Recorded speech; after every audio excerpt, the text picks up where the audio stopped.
এর পরেরটি হচ্ছে আপনার আমাদের পেনশন স্কিম নিয়ে বিশ্ববিদ্যালয়ের শিক্ষকরা যেটা নিয়ে আপনারা আন্দোলন করছেন। আমরা অত্যন্ত উদ্বেগের সঙ্গে লক্ষ্য করছি দেশের সবকটি পাবলিক বিশ্ববিদ্যালয়ের সকল শিক্ষক কর্মচারী সম্পত্তি শিক্ষা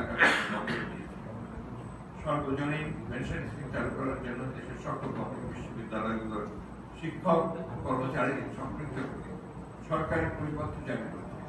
এই বিষয়টি নিয়ে ক্ষুব্ধ বাংলাদেশের পাবলিক বিশ্ববিদ্যালয়ের শিক্ষক সম্প্রদায় কর্মচারীবৃন্দ এবং তারা এই স্মারকটি প্রত্যাখ্যান করছে, প্রতিবাদ করছে।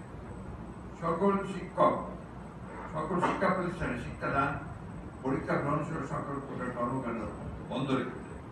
উচ্চ শিক্ষা প্রতিষ্ঠানগুলো একাত্তর অবস্থা সৃষ্টি হয়েছে জাতির জন্য অত্যন্ত উদ্বেগজনক।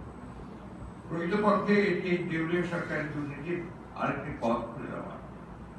যেহেতু দেশের অর্থনৈতিক অবস্থা চরম সংকটাপন্ন, সেহেতু অন্যান্য খাত সহ শিক্ষকদের কাছ থেকে অন্যায়ভাবে পেনশনের টাকা তুলে নিতে যাচ্ছে। সার্বজনীন পেনশন স্কিমের 4টি প্রকল্পে এই পর্যন্ত প্রায় 18 কোটি মানুষের মধ্যে, জনগণের মধ্যে মাত্র 40,000 আবেদন জমা করেছে বলে গণমাধ্যম সূত্রে প্রকাশিত হয়েছে, বিবৃতি প্রকাশিত হয়েছিল। সাবেক অর্থমন্ত্রী ফেরদৌস কামাল সংসদে এই বিল উত্থাপনের ঘোষণা করেছিলেন। সার্বজনীন পেনশনের টাকা রাখার জায়গা সরকার